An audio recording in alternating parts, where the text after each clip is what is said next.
Unitarian Church of Lincoln on this first Sunday morning of July. You need a mic. Oh, well. Okay. Turn it on.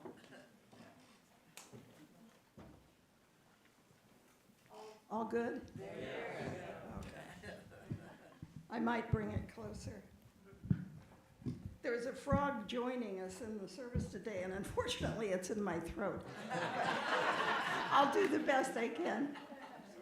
So welcome and good morning again. Welcome to the Unitarian Church of Lincoln on this first Sunday morning of July. My name's Mary Kay Stillwell. Judy Hart and I are your worship leaders this morning, and we're joined by Worship Associate Jason Slaughter.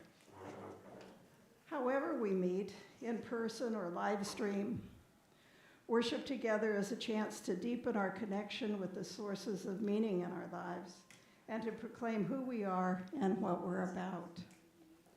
We throw open the doors of our congregation and proclaim the radical love and welcome that is at the heart of our faith. A loving community begins with welcome. As Archbishop Desmond Tutu reminds us, we are all made for togetherness. We are made for all of the beautiful things that you and I know. We are made to tell the world that there are no outsiders. All are welcome. Black, white, red, yellow, rich, poor, educated, not educated, male, female, gay, straight, all. So whoever you are, you're welcome here and invited to be part of this thing we're doing together, uniting reason with spiritual exploration and working to transform ourselves in the world. It is hard work made lighter together. Let's take a deep breath together and begin with our land acknowledgement. I'll read the first part and, pardon? It's blurry. No. It's fine. Well, let's take a minute so you can read through it and maybe de-blur it.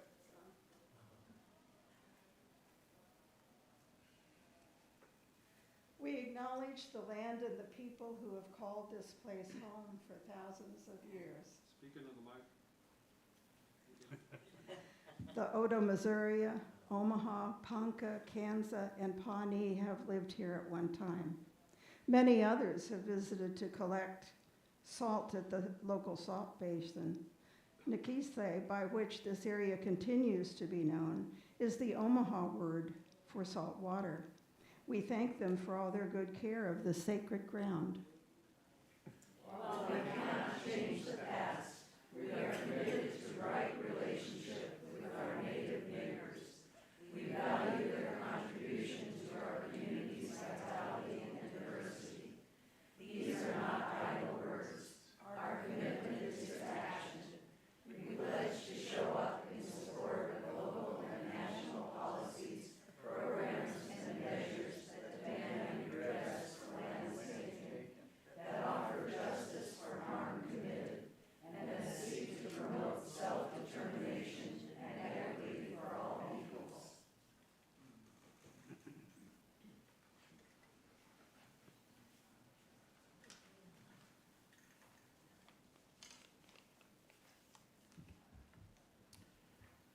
Good morning. Test. All right, I can speak in the mic now. As we do light our chalice this morning, let's consider the words of Linda Hogan, a Chickasaw writer. Walking, I can almost hear the redwoods beating, and the oceans are above me here, rolling clouds, heavy and dark. It is winter and there is smoke from the fires. It is a world of elemental attention, of all things working together, listening to what speaks in the blood. Whichever road I follow, I walk in the land of many gods, and they love and eat one another. Suddenly, all my ancestors are behind me. Be still, they say. Watch and listen. You are the result of the love of thousands.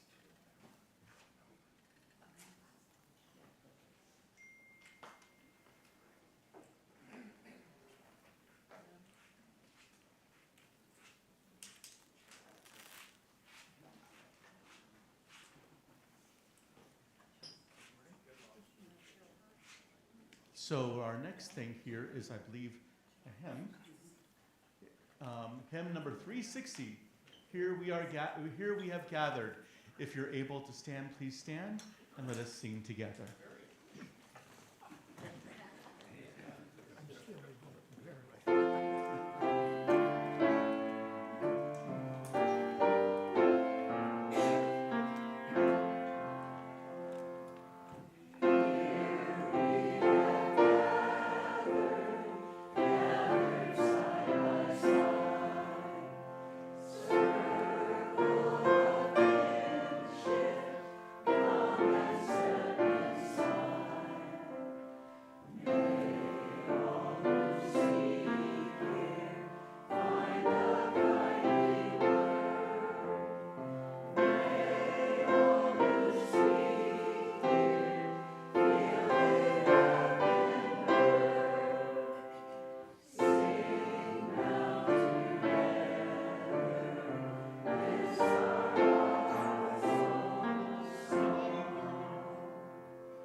Come up. Bye.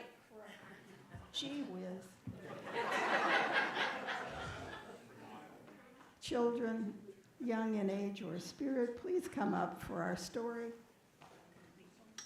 Walking Together. It's read today to us by Soho, which in Hopi means grandmother. So take it away.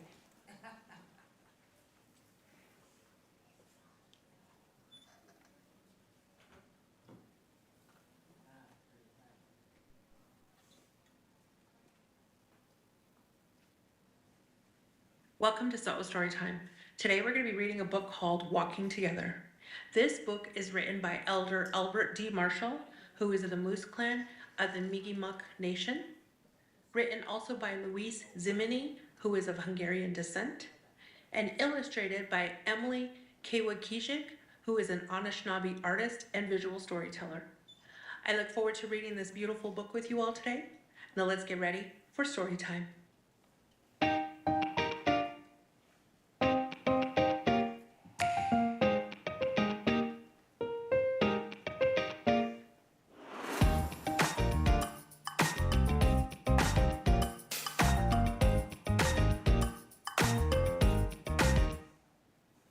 Walking Together.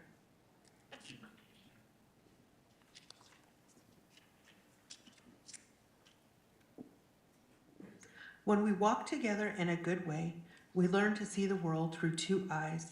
We receive the gifts of Mother Earth through stories.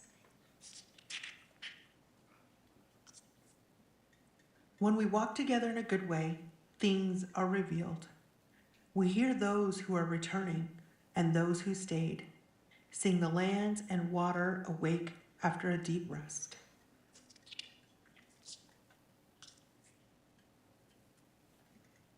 When we walk together in a good way on Turtle Island, we learn we are all connected. We are never alone. We need each other. Mommy quick, together we are strong. When we walk together in a good way, we learn about the gifts and stories of our family, of the lands and of the waters, those who were here before us and those who will be here after us. When we walk together in a good way, we learn the language of the land.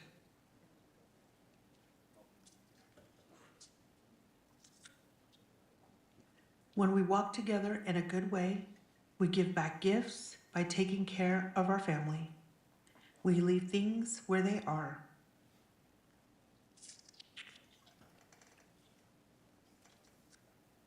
We take only if there is enough. We ask before we take, and we listen for the answer. We share. We sing the Mother Earth song. We say thank you. We lelin miigwech.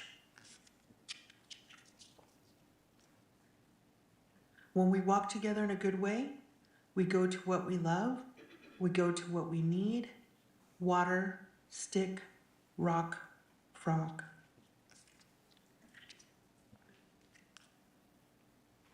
When we walk together in a good way, Frog is one of our teachers.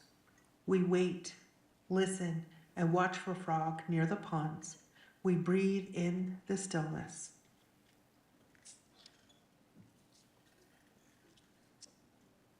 When we walk together in a good way, things are revealed. We hear Frog croaking. We see Frog. Frog watches us. We speak Frog.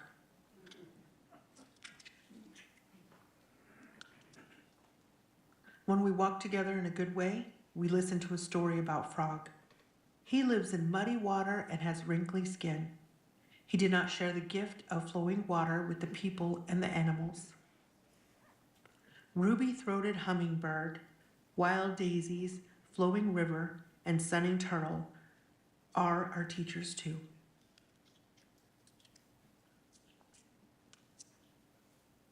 When we walk together in a good way, we share wonder as we wander and play. Watching stories, we weave and tell new stories and circle under the willow.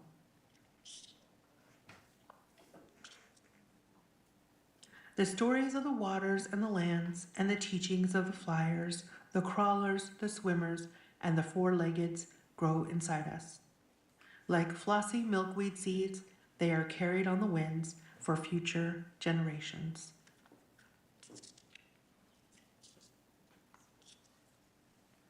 When we walk together in a good way, we remember Maui quick, together we are strong. When we take care of the land and water take care of us. Just like the braided sweetgrass, we are stronger together. When we walk together in a good way, we learn to know the world through two eyes.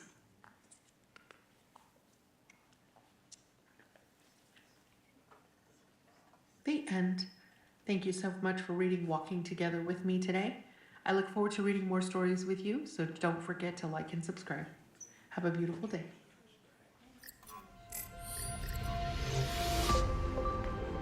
Yeah, the children, well, they already know, they're on their way to their classrooms. A word about the guest music today. Hold on a second. We'll go ahead and toss. Okay.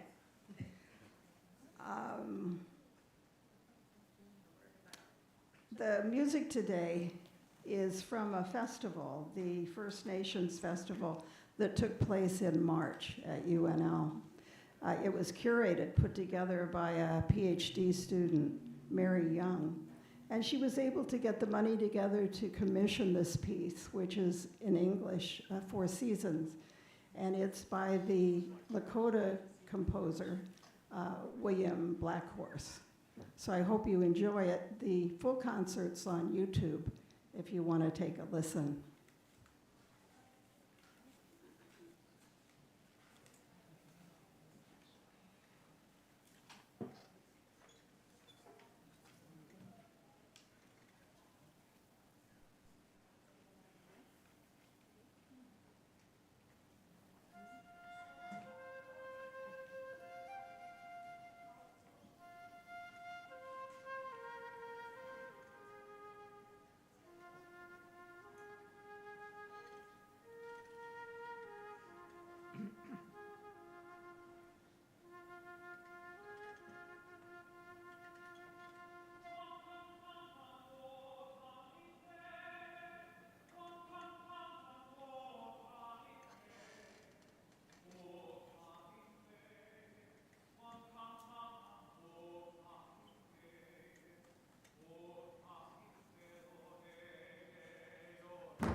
Is that is that for me?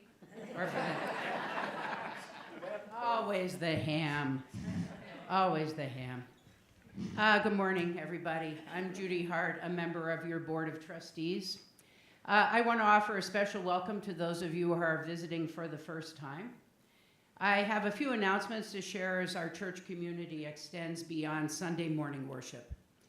So we invite you to stay after the service for an artist reception with Nancy Goff and Ed Rumbaugh. Their show is hanging in the gallery right now, and it's beautiful. So please stay and share your thoughts with the artists. That's always really exciting for the artists to hear what you think about their work. Another announcement is, as part of our summer Indigenous programming this month, we're highlighting community events and there are a couple happening this week. Check the updated calendar, which is outside on the table, right outside the sanctuary. Don't you know it, there's always two things happening on the same night. So you'll see on the calendar, there's a Wednesday event in Lincoln and also in Beatrice at the same time. So lots to choose from. Also, you'll have until the end of July to sign the memory book for Oscar. It's set up on the table right outside, in the gallery, right outside the sanctuary. Thank you.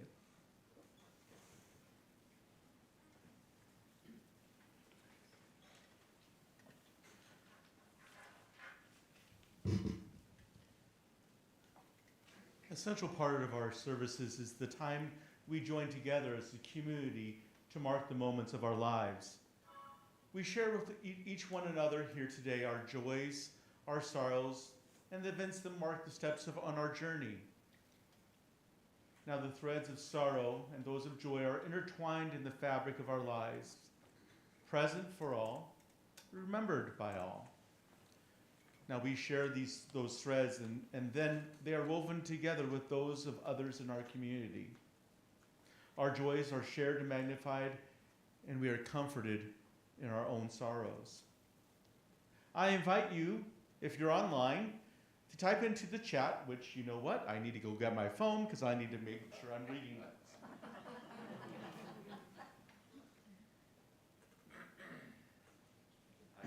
I don't want to forget those online who are virtually watching us today. So make sure you do type in the chat. I have it up and I'm going to be reading those. And then here in this shared space, speak aloud the name or the name of another you wish to be remembered in sorrow. Jala. Jala. Linda. Linda. Becky and Mike. Becky and Mike.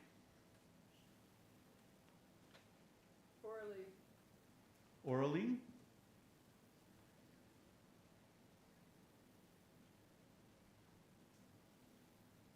I have a sorrow, my second cousin, Jared.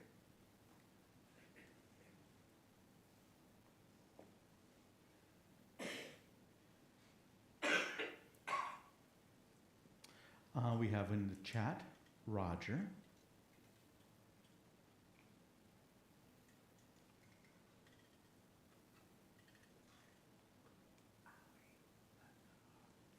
All right. So, next, again, I invite you to type into the chat and as well speak into the shared space your name or another that you wish to remember in joy.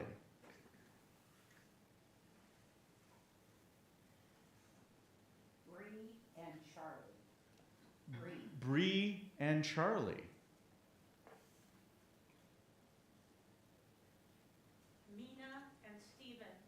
Mina and Stephen. Denise DeVos. Denise DeVos. Cousin Haley. Cousin Haley. I do have a sorrow that just came in, the Innersons.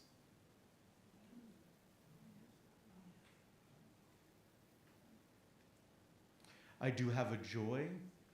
I don't believe we have had this type of weather in July. It's cool. but that will lead us to next week. So don't look in the forecast if you're looking for July is going to show up this week.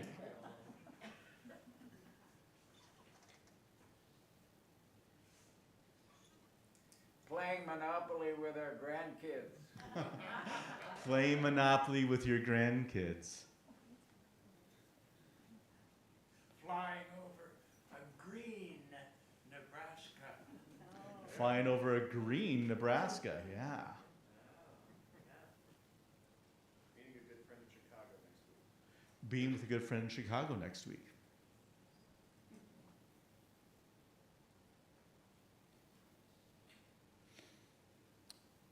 Now we too, we know that there are some joys, some sorrows that are yet unspoken but still deeply felt. Let us hold a moment of silence for everything unspoken.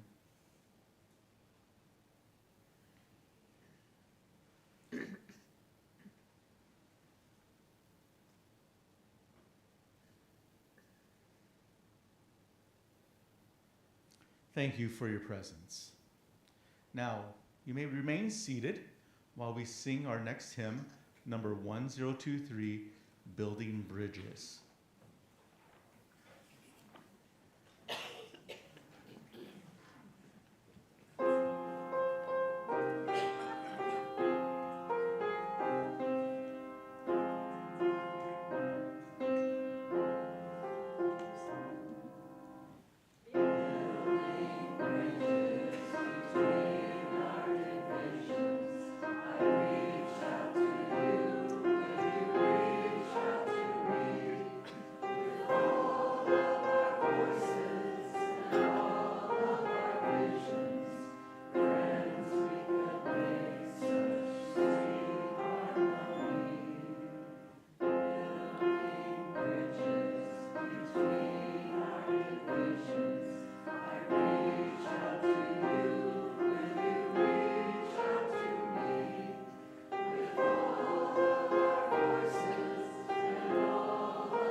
As the slide says, here we are at offering time. So each week we take up a collection to support the work of this church and our partners in this community. We do this because as we all grow from our participation in this community, we all give back through our time, our talent, and our treasures. As the next piece of music plays, the ushers will come forward and pass out our offering plates. Now, if you want to do it digitally, you can by texting UC Lincoln and the amount to 73256. That's UCL Lincoln, and the amount 73256. The offering will now be greatly received.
That was beautiful. Well, today's reading is again by Linda Hogan from the preface of Dwellings: A Spiritual History of the Living World. As an Indian woman, I question our responsibilities to the caretaking of the future and to the other species who share our journeys.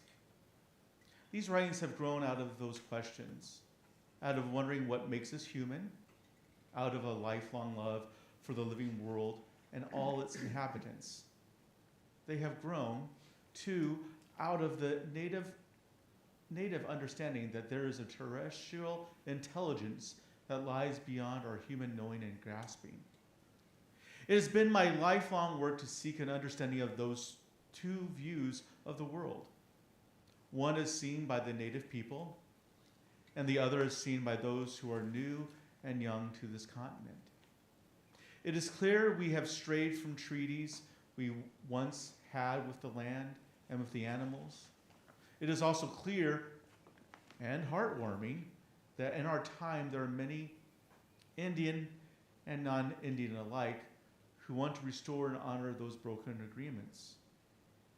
This work not only is tempered by the work with animals, my love for earth, my hunger to know what dwells beneath the surface of things, it also stretches to reflect the different histories of ways of thinking and being in the world.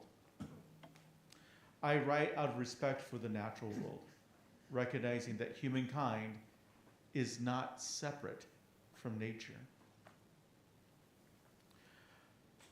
Our next hymn is hymn number 1073, The Earth is Our Mother. If you're able to stand, please do so and make a joyful noise as we sing this lovely hymn.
well done, bravo.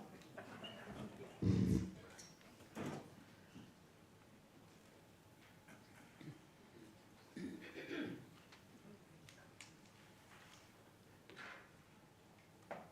mic.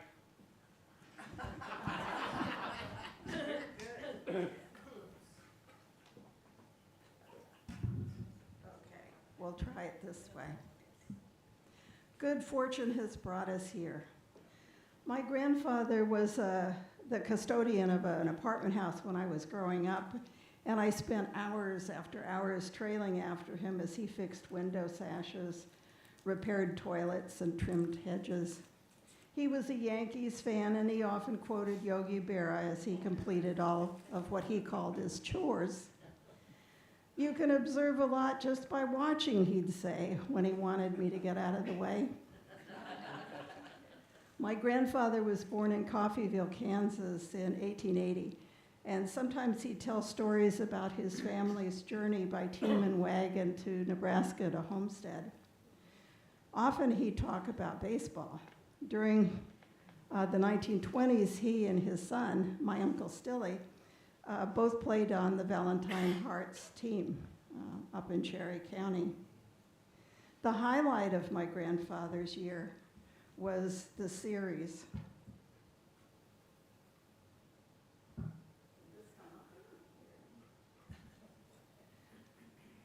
Every year during the season, a little bit.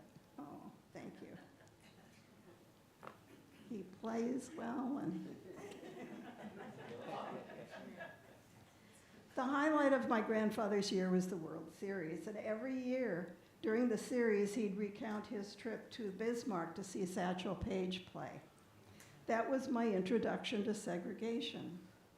Every fall, my grandparents' friends, Charlie and Mary Ogle, would come down from Valentine to watch the series with my family. Charlie believed the teams should be separated by race, and my grandpa thought that all races should play together. The best of all should be fielded, and that would make the best game. And as Judy and I brainstormed the Sunday sermon, two of my grandfather's favorite sayings kept coming to mind. Good work is the road to good luck, and you gotta be careful if you don't know where you're going because you might not get there. Yeah, the second one is Yogi Berra's. As we developed the sermon, I came to realize that both are applicable. In spring 2020, our board established a task force to focus on steps we might take to identify and dismantle white supremacy. To do that individually, collectively, and within our larger community. Who would have thought that the journey we embarked on 4 years ago would lead us here? Good work brought good fortune. We have a much greater awareness and understanding now of what it means to be a settler on land stolen from others. We appreciate what it means to people who once lived here to be able to cultivate and grow their sacred seed. We have taken a hard look at our own often unconscious racism, and we can hopefully identify more of the hallmarks of white supremacy. 2 years ago, we came together to learn about who has lived on this land in the past, and we wrote a land acknowledgement, one that includes meaningful action as well as words. We couldn't have foreseen our support of the local Native community as they fought to make their voices heard by city officials in order to preserve the integrity of their historic sweat lodge. And last year, we considered and passed the 8th principle. In 2020, just 4 years ago, we could not have anticipated the return of the Otoe-Missouri tribe to their homeland here in Nebraska, or that we would share meals and prayers with them, learn about their culture, and plan a future as allies and friends. This synchronicity, this supercharged coincidence, also known as good fortune, continues. And this morning, we'd like to bring you up to date on the Walking in the Footsteps of Our Ancestors project and the Unitarian Church of Lincoln's continuing participation in the return of the Otoe-Missouri to their homeland as well as the Indigenous program that's on deck for the rest of the month. So last November, the Center for Great Plains Studies and the Jawere Nutache Oto Missouri tribe were awarded a 3-year, $2 million grant funded by the Andrew Mellon Foundation, designed to reconnect the Oto Missouri to southeast Nebraska, one of their ancestral homelands, and to educate non-natives in southeast Nebraska about the Oto Missouri's long history in the area. So here's a bit of history. The Oto Missouri people arrived here from the area we now think of as Wisconsin. By 1714, the Oto peoples were settled in a village on a Salt Creek tributary, and in 1798, their relatives, the Missouri, joined them. They were hunter-gatherers, and this land suited them well. Bison were plentiful, there were deer and turkey and ducks in season. The soil was and still is dark and fertile. Food was bountiful, wild strawberries, plums, and elderberries, wild spinach, and root vegetables. There were rivers and streams offering a variety of fish.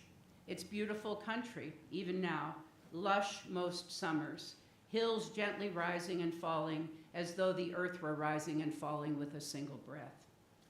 On September 21st, 1833, and then again on March 15th, 1854, the Oto Missourian Nation signed a treaty with the United States government that ceded the land that became Lincoln and Lancaster County.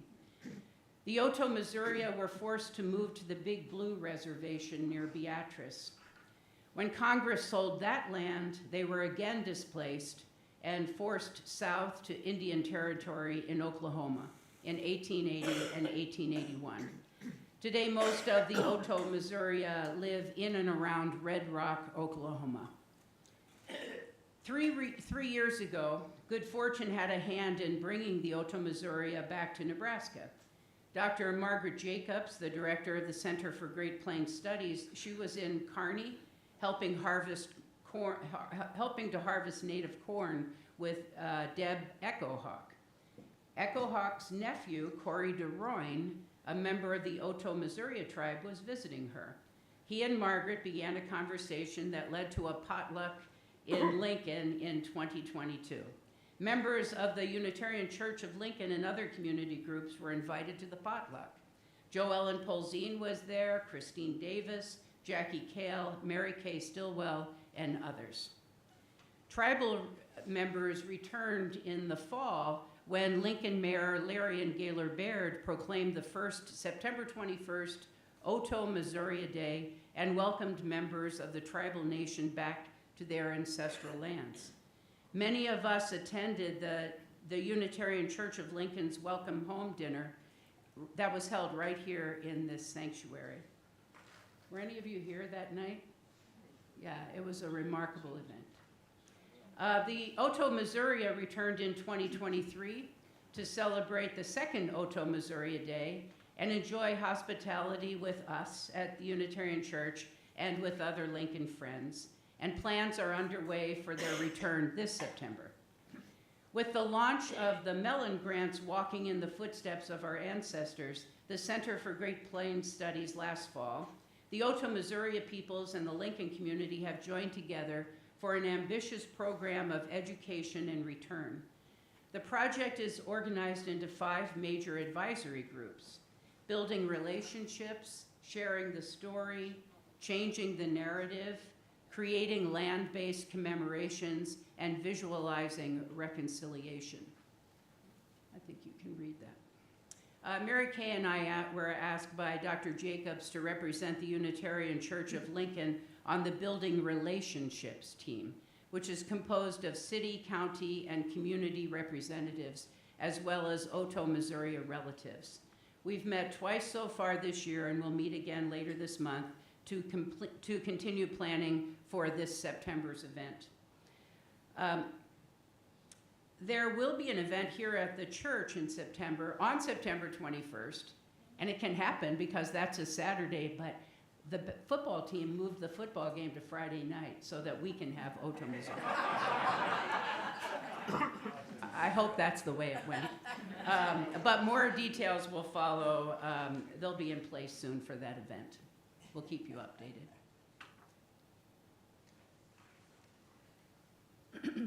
We were pleased to learn that the Walking in the Footsteps project uses a method of working reminiscent of beloved conversations.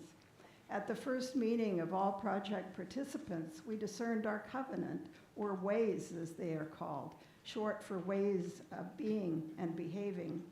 For example, gatherings and meetings are treated as ceremony and open and close with prayers.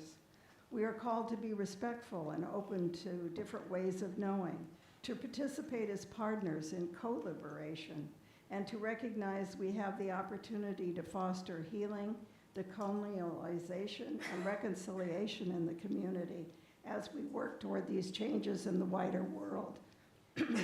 Other work being done by other teams includes a survey to assess Southeast Nebraska residents' knowledge of and interest in Indigenous history, culture, commemoration, and reconciliation. At the same time, a survey of Oto, Missouri citizens is being undertaken to learn about their knowledge of Southeast Nebraska and their support for reconnecting with their homelands. Current monuments in the state are also being audited. New interpretive trail markers are being developed for wilderness and pioneers parks. The first issue of the Walking in the Footsteps of the Ancestors newsletter has gone out to keep interested citizens up to date on what's going on. A documentary film is also being made of the progress that the project is making. I'm thinking we might want to make that newsletter link available. So watch for that in a Friday e-blast or ask at the office. We'll make sure they have it. A big step has been taken by the Lincoln Parks and Recreation, part of the commemorations group. Last month, the city of Lincoln purchased a new park site at 27th and Arbor Road. Mark, that's where you usually go to walk. That's where you go to walk the dogs. It's at the end of 27th Street if you're going north. Plans are to develop part of the site as a ceremonial area for the use of Oto, Missouri people when they come home to Nebraska. As residents of this area, we not only come together to celebrate persistence, revitalization, and sheer joy of the Oto, Missouri's return to their homeland, but we also toast the good fortune of Mellon Foundation's auspicious support. This month, the Unitarian Church of Lincoln will devote Sunday services and weekday offerings to learn more about our Native neighbors and friends. The July calendar of events is available, and updates will come by way of the Friday e-blast. July's programming will continue our work in educating ourselves in what it means to build right relationships with our Native neighbors and what it means to walk together on Mother Earth. Right relationship leads to healing, and healing is the theme this month as we learn more about our Native neighbors and the return of the Oto, Missouri peoples. There's a new edition of, I'll say it one more time, the calendar has been updated, right? The first one was not complete. So please make sure you take a look at the current one. Mary Kay is showing you. They're outside. So next Sunday, we'll lead off. We have the good fortune to have Erin Poor with us. She directs the Intertribal Medicine Collective. Erin's talk's entitled Healing the Mindsets That Separate Us. She will lead us, adults and children, in a tea mindfulness practice that's really intriguing. Later this month, she'll be back for a workshop, Mindfulness with Mother Earth, which will be held outside. Healing practices, of course, take many forms, so be sure to join us on July 21st for Greg Victor's Wichita War Dancer, who will share Native dances with us during service and after. Now, if you're watching this on live stream that day, you might want to still come down because we're going to have Indian tacos. They'll be available for purchase 11 to 1. Gabriel Bergier an enrolled member of the Yankton Sioux tribe who holds a PhD in philosophy, will join us on the 28th to speak on his work with Native students. And I hope he'll speak a little bit about the schools, because he's also been involved with those. He's on the committee with us for building Yeah. relationships. So we've already built a relationship, and he's coming to talk to us. His dissertation was on something like the meaning of life, so I'm really looking forward to his talk. The calendar includes weekday programs here at the church and around town, or in Omaha and Beatrice. There are 2 films tomorrow at the Ross you might be interested there. The notice of the films is on the calendar, but not what they are. The 2 films, 2 for the price of 1, and it's free. Herald of Orange and Off and On the Res with Charlie. And that's Charlie Hill, the comedian, so that promises to be a good one. It's at 7:10, and as I said, it's free. And please feel free to add activities of your own and let us know. You might want to start a book club to read any of Louise Erdrich's books, to get together with friends to learn more about the bison through the PBS program, or plan a movie night to watch Fancy Dancers. There's also a new resource guide for July 2024. It'll be linked in next week's eBlast. There are copies outside that you can pick up. And then we also have as a resource online the 2022 resource guide that has just volumes more information. We have to thank Suzanne Shackelford for helping put that one together. No kidding, bravo. If you have any questions, please reach out to Judy or me. We hope you will walk with us to enjoy, to learn, and deepen relationships throughout the months to come. Our good work has been the road to good fortune. May it continue. So our next hymn is 1008, When Our Heart is in a Holy Place. Stand if you are able and sing loudly. When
don't know if any of you noticed, but there's a huge timeline hanging out on the wall right outside of the office in the hallway between the office and the bathrooms. It was created through community forums and workshops as part of Dr. Lori Dance's research on geographically displaced persons. Dr. Dance is a UNL Associate Professor of Sociology and Ethnic Studies, and the timeline is on loan for a few weeks, and it's meant to be viewed, not touched. There's signs all over it because we have to return it in the state that it was received in. So plans are being made to offer a panel discussion with Dr. Dance and other members of her research team sometime soon. So that'll be exciting. Also, you need to know that most of those forums were held here in the church. Yeah, so I think it's sometimes those things happen when we're not here and we don't know. But 4 Sundays, there have been remarkable gatherings in this church with food. You probably smell it when you come back in. But, I have the closing words. It's called The Pathway to Healing by Phoenix Bell Shelton Biggs. Friends, thank you for your witness to all that exists on the margins. Thank you for your commitment to hold yourselves and one another in great and steadfast love. Moving forward from this space, may we continue to nurture spiritual growth. May we continue to travel along the winding pathway to healing from whatever brokenness we individually and collectively hold, knowing that we do not journey this path alone.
All right, so the last piece, I hope you all enjoyed it.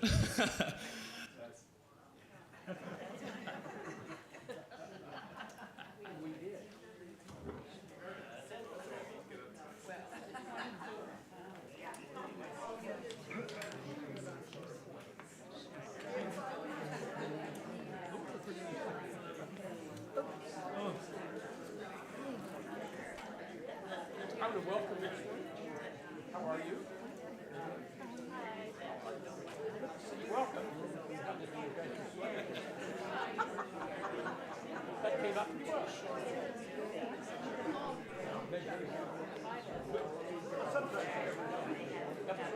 I'm sort of like in between them. There's an editor actually,